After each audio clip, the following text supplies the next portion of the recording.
Sports on 580 WIBW Day 2 live draft stream. Brendan Dworzinski, Fulton Caster here with you. We will be joined in a little bit by some combination of Jake Laban and Dan Lucero. We're going to do a couple of these tonight. We're going to have one for the Chiefs' second-round pick, and we're going to have one for the Chiefs' third-round pick. So Fulton and I are going to start things off. We were waiting to start this, Fulton, and Jake's going to join in with us right now as well. Fulton, we were waiting for a little bit before we were going to do this. We were going to wait till about pick 60, a few before the Chiefs went live, and then all of a sudden they just traded up. So I'll ask you, what's the move going to be? What's the trade up for? It's got to be wide receiver. It has to be. If they are moving up right now, because this would be up to 55, 8 spots they're moving up, there has got to be a wide receiver in this draft that they want, whether it's Marvin Mims, whether it's Rashee Rice, whether it's Tank Dell. There is somebody here that they desperately want. But if this is not a wide receiver, I will be stunned if that's not the pick right here.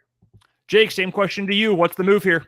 It has to be wide receiver. If it's not wide receiver, then, to quote the great Taylor Twellman, what are we doing? They didn't give up much. They gave up, let's see, look at the numbers here. I mean, they gave up a 7th, and they switched, obviously, flop picks and gave up a 5th. So they didn't give up much. They weren't going to pick 10 anyways. So I got no problem with this, as long as it's Marvin Mims. Or a wide receiver. I'm not a Jalen Hyatt guy. I know a lot of people are Jalen Hyatt guys, but Hyatt, you get Hyatt. It's obviously a speed thing. There's a couple options out there. This board has moved a little bit strangely for the wide receivers, I think, this round. I'm surprised Hyatt hasn't gone. Josh Downs from North Carolina, you could argue he maybe should have gone a little bit earlier. The Packers ended up with Jaden Reed, who I think is a good fit for them, but a lot of people thought maybe is a round 3 kind of guy, like mid-late round 3 guy. So not a huge reach, but maybe something of one. You had some weird tight end moves a little bit earlier on. Luke Musgrave goes off the board. We had another tight end go before Michael Mayer. We saw Sam Laporta end up with the Lions, who are having the weirdest draft of anyone this year. So it's been kind of weird for the pass catchers. There's a few options out there I like for the Chiefs, though. I would be okay with Jalen Hyatt. The question then becomes, Fulton, and I know you brought this up a couple times over the last few days on our programming on the Sports Voice of Kansas. He's a one-trick pony. Like, he didn't have to do a whole lot for Tennessee, so you worry, can he do what you need him to do at the NFL level? That's my entire thing with Jalen Hyatt. Yes, he is fast. He has breakaway speed. That's very nice to have. My entire question with Jalen Hyatt and why he's not a guy I would make this move for, like I would not if I was the Chiefs trading up, it would not be to get Jalen Hyatt, is I don't know what his route tree is. And this is not to try and throw a lot of negative energy towards Jalen Hyatt or even a Josh Heupel's offense out at Tennessee. They're not asked to run a complex route tree in that offense. Jalen Hyatt was asked to, run a 9 route. He was asked to just go straight, go deep, occasionally, run a post, and occasionally run a deep in route. That's all he was asked to do. And so I would just seriously question, how long will it be for him to transition into being an NFL player who has a full, complete route tree, which is what you need in the Chiefs offense. Other offenses, it might work perfectly to just need a guy who can go be a speed burner down the field, just be a deep threat guy. But for what the Chiefs try to do on offense with the complexity of their route systems, we've talked about this a ton. There's really no dummy routes in the Chiefs system. There's no, you're just entirely a route just to clear somebody out on this play. Every route in the Chiefs offense for every play is a potential somebody who could be a target for Patrick Mahomes. And I just worry with a guy like Jalen Hyatt and even Cedric Tillman to an extent there, because coming from that very similar system, are they polished route runners, or would it take so long to get them there? And that's not to say they couldn't get to that point. Maybe they can. But if you're the Chiefs and you're especially at this point trading up to maybe get a pass catcher, you need somebody that not necessarily is a day one starter, but you need somebody who can contribute in 2023 in a meaningful way. And guys like Jalen Hyatt or even Cedric Tillman, I don't know if what they did in college and were asked to do in college is enough to do that. Well, Fulton, we don't have to worry about that. And Jake, we'll go to you for the instant reaction here. I don't know if they've announced it on TV yet. The end of the second round, the picks all come in. They all bunch up. We already know ahead of time. The Kansas City Chiefs have traded from number 63 to number 55. They are taking a wide receiver. They're going the G5 route, though, in the state of Texas. It is Rashee Rice, a wide receiver from SMU. Dan's going to jump in here with us as well. Dan, don't know if you saw the news. Dan is on location having a couple of beers. Respect the move. Dan eating beers during the draft. Dan, we'll go straight to you. The pick is Rashee Rice, wide receiver from SMU. What's your first thought for the new Chiefs receiver? First reaction for that is they did need a wide receiver. I thought they would trade up for a pass catcher today. A little surprised it's this one, but explosive, good after the catch, seems to fit what the Chiefs like to do.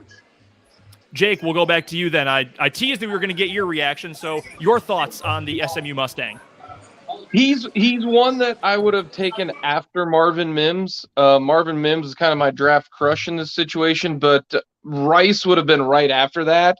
I would have taken Rice ahead of, Jalen Hyatt. I would have taken him ahead of a few others. It's not Mims, but Rashee Rice is a good pick. Fast, speedy. I don't think he has great ball skills, but out of the wide receivers that were available, I would rather have him than Tillman or than Hyatt. So overall, I got no problem with it. They've addressed it. They got their two biggest needs in wide receiver and edge rusher, and I would be stunned if they don't take an offensive lineman with their third-round pick. So the RAS score for the Kansas City Chiefs, a lot is happening, trying to stay on top of this. We'll get you the athletic testing. You want an athlete? How about Rashee Rice? 9.68 out of 10. 10 would be perfect, best athlete at your position since 1987. Rashee Rice, 9.68. He is elite in that regard. 4.5 40-yard dash, but his 10-yard split among the very best in the class, 20-yard split among the very best in the class. Didn't do a ton of the agility testing. Great broad jump, though. Decent height, right at 6 feet.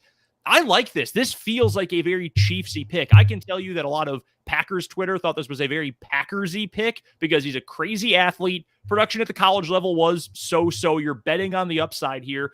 But I think it's fair to say, Folt, that the Chiefs can bet on that. They can bet on upside here because they know they have at least a few players who are relatively established at this level. They believe that Kadarius Toney is a number one adjacent wide receiver. So you can gamble a little bit on a guy who maybe has tons of upside but isn't going to be a number one right away.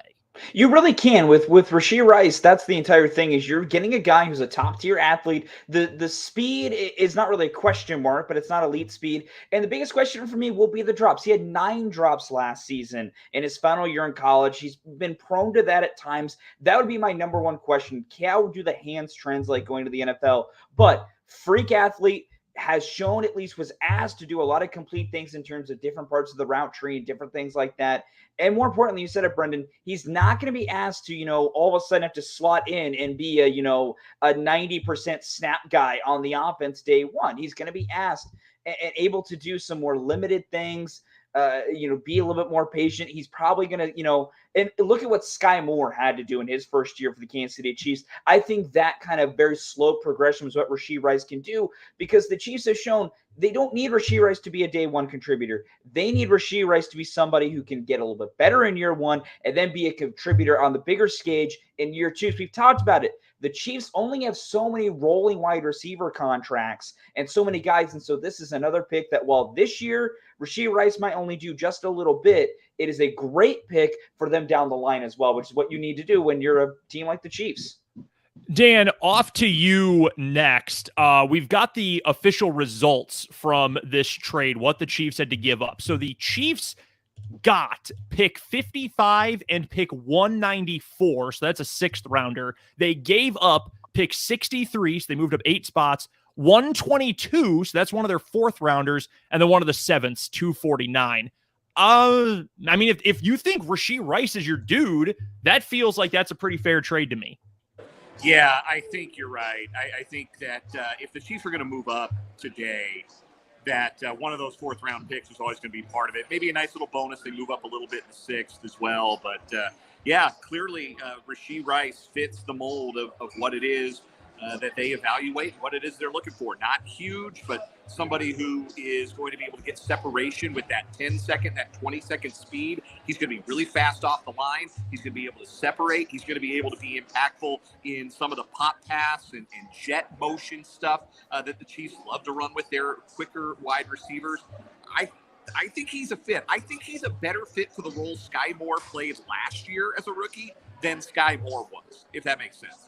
No, I think that makes perfect sense. That's a really interesting take on it. And to be completely honest with you, if you're banking on that athletic upside being a factor right away, if not a major, true wide receiver right away, I think that makes a lot more sense than what the Chiefs did with Sky Moore, which was take a possession receiver with speed and turn him into a jet motion guy, try to turn him into McCole Hardman. That's just not what he is. So I think that's an interesting way to look at that. Jake, same question to you. I mean, what is the usage here right off the rip, do you think, for Rice? How good do you think he can be right away? And how long is it going to take for him to be what we think he can be if he hits that potential? I don't see him cracking a whole lot of reps this upcoming year. The X factor still goes back to Kadarius Toney's health.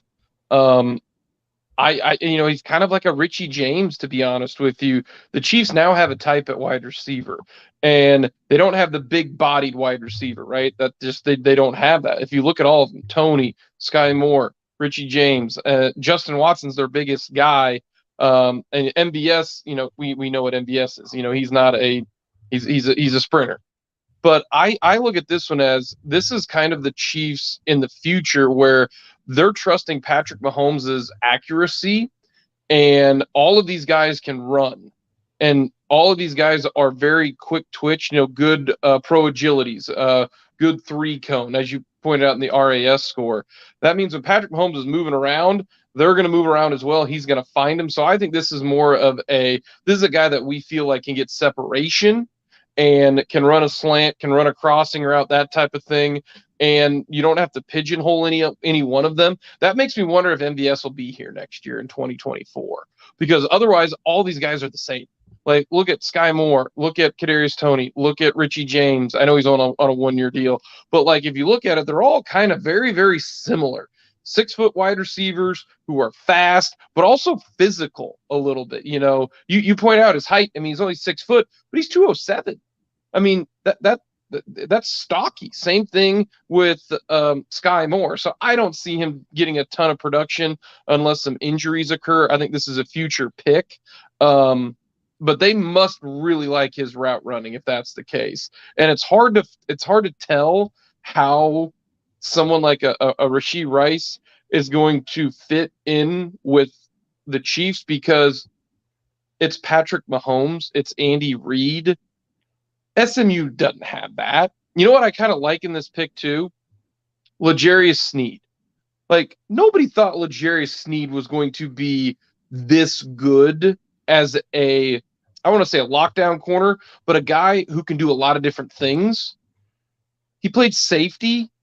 You get him in with a lot of other talented guys instead of playing with, some less talented guys at Louisiana Tech. And I think this is what could end up happening. I think that's like the comp to me.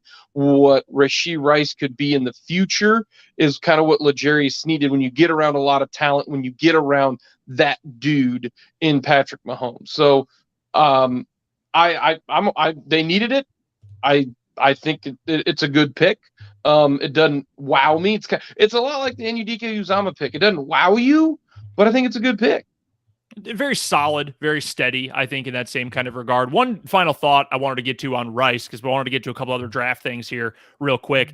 Nick Jacobs from KSHB TV in Kansas City. He's phenomenal when it comes to breaking down draft prospects. This is in part what he wrote in his write-up about Rashee Rice. Looks like he's got a good build that can bulk up a little bit. He's a tweener as a receiver with some plus speed, but also has possession receiver abilities. He is best speed-wise diagonally. That's rare to see, but he seems to gain out of the second break against defenders and start to break away. He runs vertical routes fine, the digs and comebacks, but the slants and posts are where he can flex. If you're looking for a dude with plus speed who can separate in the middle of the field and essentially run like basketball, like a two-man game, a two-game in the middle of the field with Travis Kelce, this seems like that exact kind of guy. So I agree that I don't know if he's going to contribute a ton right away, but you can definitely, I love to say this, you can see the vision with it. Like, you can see, why does this piece fit what this offense is trying to do? So Rashee Rice, Chiefs move up to get him. Clearly they had intel that someone between pick 55 and through pick 62 wanted Rashee Rice. So they move up, they get their guy, they move up a sweetener in the 7th and a 4th rounder, and they get a 5th back as well. We're going to do a couple of these live shows tonight. We're going to do one for the Chiefs' 3rd round pick as well, coming up whenever that is. Maybe they move that pick as well. That's the nice thing about having a ton of picks going into the draft. You could be as aggressive or as stagnant as you want to be. I did want to get to a couple other things real quick, guys, draft-wise, just thoughts on what you've seen from this round so far. Obviously, we were on 4 hours last night. We've all seen the picks come in over the course of the day. I'll go first. Julius Brents is a top 45 player. He's top 44 player. Goes to the Indianapolis Colts with the 44th overall pick. That is 2 players from the Kansas State Wildcats Big 12 championship team that are top 45 picks in this year's draft. I love Brents. Tom Fornelli of CBS Sports said that he's 5 miles long, which I think is a great way to kind of break down his physical stature. He can play man, he can play zone. That's a great fit for Indy. We know Felix, obviously, to the Chiefs last night. That's super cool for K-State, and there's a legit chance that they're certainly getting at least 1 more with Deuce Vaughn, possibly 2 more if you throw in Malik Knowles. So just a banner weekend at the draft for Kansas State. Dan, let's go to you next, live inside a vat of beer. First thing that pops into your mind headline-wise from this draft tonight, day number 2. Very funny, very on brand. The Seahawks took a running back 1 year after drafting Kenneth Walker III in the 2nd round. They take Zach Charbonnet out of UCLA. But the more I think about it, the more it makes sense, in the sense that Charbonnet and Kenneth Walker are very different runners. Charbonnet's the physical, run-through-you kind of back that, frankly, the Seahawks haven't had since Marshawn Lynch. And I think he stands to be a tone setter for that offense in an every down role. And Kenneth Walker III can spell him. And I think that could be a real thunder and lightning combination as the Seahawks try and play the kind of football they want to play as contenders in the NFC. The other thing that boggles my mind, the Detroit Hawkeyes going with Sam Laporta. I did that on purpose. Going with Sam Laporta before Michael Mayer. If you wanted a tight end in this draft, there were some that said Mayer was the best, and he ends up being the 3rd tight end taken. The Raiders got themselves a steal with that one, I think, as the Lions continue to just draft Big Ten dudes. Yeah, it's very dumb, and as a Lions hater, I love it. People started to talk about the Lions as a playoff team, and then the Lions had to come back and say, hold on, who do you think we are? We're the Detroit Lions. So I love that pick. Fulton, for you, biggest headline so far on day 2. Dan summed up a big thought for me when it comes to the Lions of just, I don't know exactly what they are trying to do. What picks are they trying to honestly make? But outside of the Lions, I'll say this as well, and I've mentioned a few times, the Las Vegas Raiders are being intelligent with their draft picks, which is incredibly frustrating if you're a fan of an AFC West team, because not only do they make a smart pick in the 1st round, getting Tyree Wilson, they capitalize on the Lions making an incredibly inept pick of taking Sam Laporta. And now the Las Vegas Raiders go from trading away Darren Waller, where we all were very much wondering what they were doing, and now they get possibly the best overall, complete on every level tight end in this draft in Michael Mayer. I don't know what Las Vegas's other picks are going to be, but as of right now, for the first time in I don't know how many years, the Raiders are having a good draft, which they still have other problems. They still do employ Jimmy Garoppolo at quarterback, so I'm not going to say I'm worried about them yet. But the Las Vegas Raiders, after all their years of draft issues and, kind of being the butt of the joke when it comes to the draft, have started off very hot with their 2 picks. Yeah, that Meyer pick, I mean, it's that sometimes you trade up and you say, what are you doing? You probably could have gotten that guy where you sat, but you get probably, at least possibly, the best player at their position in a year in which has been very good for tight ends, and you're able to get him as the 3rd one off the board. All you have to do is move up in the 2nd. I thought that was a great trade for the Raiders. By the way, speaking of tight ends, I mentioned Luke Musgrave's gone, Laporta is gone, Meyer gone, Kincaid obviously on night 1. Luke Schoonmaker from Michigan, he's gone before Tucker Kraft of South Dakota State. Little surprised there. Darnell Washington from Georgia, the refrigerator of a human being who also happens to run a 4.5.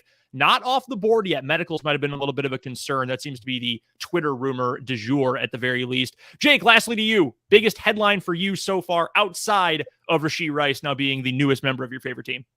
I think the Steelers have had a good draft. They get Broderick Jones. You need an O lineman. He's really good. And then you get a great corner, Joey Porter Jr. You can plug him in right away. I think that's a good pick.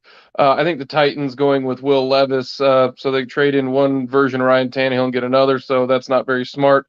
I think the Bears taking Dexter. Great pick. That dude is a Coke machine with legs. Man, that dude is huge. I think that's a great pick, a really good pick. I know you hate the Bears, Brendan, but I think the Bears drafting Dexter, that is a really, really good pick. The Raiders going with Mayer, that's smart, that's solid. I think those are some of the ones that highlight for me going forward.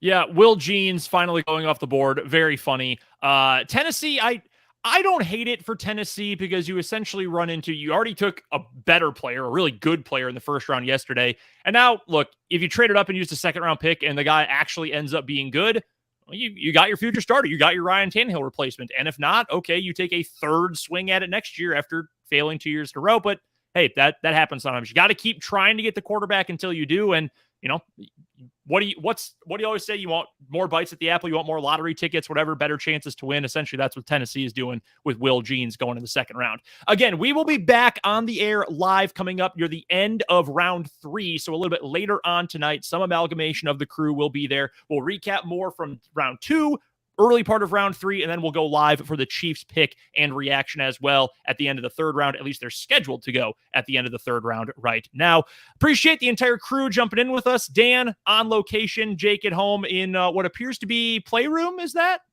The bedroom. Okay. So hello to Jeffrey the Giraffe back there. Fulton at the Fulton Funhouse as well. Appreciate you guys for watching along on YouTube, Facebook, and Twitter. We'll be back later tonight with the Chiefs third round pick reaction. Until then, this has been the Sports on 580 WIBW Draft Live Stream. We'll talk to you guys later.